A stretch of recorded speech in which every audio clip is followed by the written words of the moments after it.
சனி பெயர்ச்சியானது ஒவ்வொரு ராசிக்கும் ஒவ்வொரு மாதிரியான பலன்களை கொடுக்கும். இந்த வீடியோவில் 12 ராசிகளும் பொதுவான ஒரு எளிய பரிகாரத்தை செய்வதை பற்றி தான் இந்த வீடியோவில் நாம் பார்க்க போகிறோம். இந்த பரிகாரத்தை தொடர்ந்து செய்து வரும் பொழுது சனி பெயர்ச்சியின் பலனாக சனி பகவானால் நமக்கு எந்தவித பாதிப்பும் ஏற்படாமல் காத்துக்கொள்ளலாம்.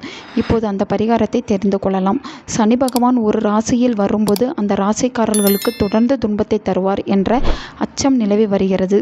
உண்மை அதுவல்ல. ஒரு மனிதன் தன் வாழ்நாளில் நன்மை தீமைகள் அனைத்தையும் சரிவர புரிந்து கொள்வதே சனி பகவான் நம் ராசியில் இருக்கும்போதுதான்.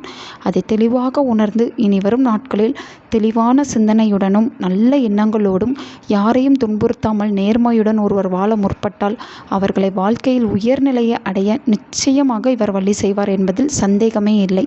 இப்போது சனி பகவானுடைய பாதிப்பிலிருந்து பார்த்துக்கொள்ள என்ன பரிகாரம் என்பதை பார்க்கலாம். இந்த பரிகாரத்தை சனிக்கிழமையில் சனி ஹோரையில் தான் செய்ய வேண்டும். சனி ஹோரையில் நவக்கிரகங்கள் இருக்கும் ஆலயத்தில் இந்த பரிகாரத்தை செய்ய வேண்டும். இந்த பரிகாரத்தை செய்ய சனீஸ்வர பகவானுக்கு கருப்பு அகல் விளக்கு அல்லது இரும்பு அகல் விளக்கு இந்த இரண்டில் ஏதாவது ஒன்றை எடுத்து அதில் எல் தீபம் ஏற்ற வேண்டும். எல் தீபம் என்றால் ஒரு கருப்பு துணியில் எல்லை வைத்து முடிச்சாக கட்டி அந்த முடிச்சை விளக்கில் வைத்து நல்லெண்ணெய் ஊற்றி தீபம் ஏற்றுவது. இதை ஏற்றும்போது சனீஸ்வர பகவானுக்கு எல், வெல்லம், உப்பு இவை மூன்றையும் வைத்து வணங்க வேண்டும். வணங்கிய பிறகு நவக்கிரகத்தை 9 முறை சுற்றி வர வேண்டும்.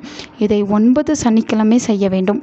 இந்த பரிகாரத்தை தொடர்ந்து செய்து வந்தால் மேலும் நல்ல பலனை பெறலாம். சனீஸ்வரரின் பிடியிலிருந்து தப்பிக்க ஆஞ்சநேயருக்கும் தீபத்தை ஏற்றலாம்.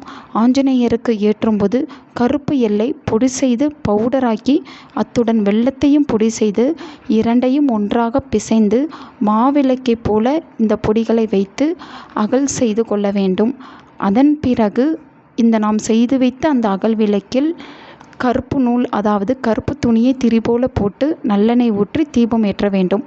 ஆஞ்சநேயருக்கு இந்த 2 தீபத்தை ஏற்றி வணங்கும்போது சனீஸ்வரருக்கு ஏற்றி வணங்குவதை விட அதிக பலன் கிடைக்கும். இவை இரண்டுமே செய்ய முடியாத சூழ்நிலையில் உள்ளவர்கள் அல்லது இந்த 2 ஆலயங்களிலுமே அருகில் இல்லை என்பவர்கள் விநாயகருக்கும் தீபம் ஏற்றலாம். விநாயகர் கோவில் இல்லாத இடமே இல்லை. விநாயகருக்கு தேங்காய் எண்ணெயில் பஞ்சு திரி போட்டு சனிக்கிழமையில் 2 தீபம் ஏற்றி வரும்போது சனீஸ்வர பகவானின் உக்கிர பார்வையிலிருந்து நாம் தப்பித்து கொள்ள முடியும். இந்த பரிகாரங்களில் எதை செய்ய முடியுமோ அந்த பரிகாரத்தை தொடர்ந்து செய்து இந்த சனி பெயர்ச்சினால் உங்களுக்கு எந்தவித பாதிப்பும் ஏற்படாமல் இருக்க எல்லாம் வல்ல இறைவனை வேண்டிக் கொள்ளுங்கள். நல்லதே நடக்கும். உங்கள் நண்பர்களுக்கும் உங்கள் உறவினர்களுக்கும் இந்த வீடியோவை ஷேர் பண்ணுங்க. அவங்களும் இதை பற்றி தெரிஞ்சுக்கிடட்டும். ஆன்மீகம் டிவி தமிழ் சேனலை சப்ஸ்கிரைப் பண்ணுங்க.